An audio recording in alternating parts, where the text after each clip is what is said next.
Are there tips or tools for how one starts a movement? I think we don't understand sometimes what movements are. Do you know what I mean? I think we use the word very loosely. Movements take years. Movements don't happen. Movements take years of trust, of friendship, of knowing each other, of listening to each other, of being criticized and being able to handle it, of putting yourself on the front lines where you might get attacked because you are not hip to your own racist intentions or your own sexism or your own ego or your own, and hanging in there with people and pushing past that. And I think we are not experienced in this country about ongoing struggle, right? We want things to happen overnight. You know, Me Too is a glorious moment. It's a glorious moment, but it grew out of years and years, beginning way back with the civil rights movement, with women like Rosa Parks and other women who were fighting the rape of black women's bodies, that then led to other movements, that then led to other movements. I mean, then we had Take Back the Night, then we had V-Day, and now we're at Me Too. But it didn't just happen. And I think a lot of times we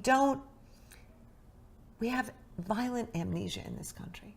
We don't remember our foremothers. We don't remember who was doing this work when it was really dangerous to do this work, when it was really hard for Rosa Parks to stand up and fight the rape of black women, or when it was really hard to come out with your story, or even hard to talk about vaginas 20 years ago. And every generation believes. I certainly believed when I was young that I knew the way. And we know that because the women before us have given us enough ground where we can think we can do it better. But it happened because the women before us. So one thing I would say is we have to honor the women who came before us. There are women now who are older, in their 70s and 80s, who sometimes feel erased by the new generation because we don't realize they brought us here. Yeah. Their efforts allowed us to get, so that's one thing I would say. And the other thing is, I think when we start things, we have to look around us and see who's been doing it. And how do we bring them in to what we're beginning? We can't just go out and assume that we're gonna start something and just jump in without saying, oh, look, there's Peace Over Violence who's been doing that work for years, and there's RAIN who's been doing that work for years, and there's this group who's been doing this for years. And how do we start and bring them into the story so we don't, feel like we're pushing them out of the story?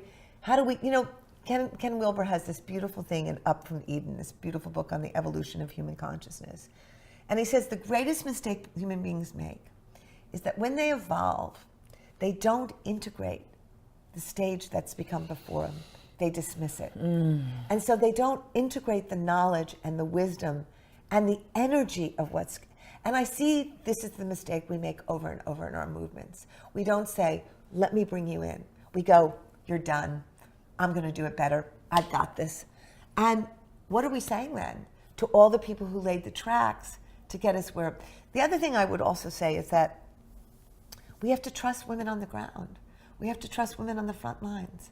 We need to take our lead from them because they are the people doing the work every single day on the front lines.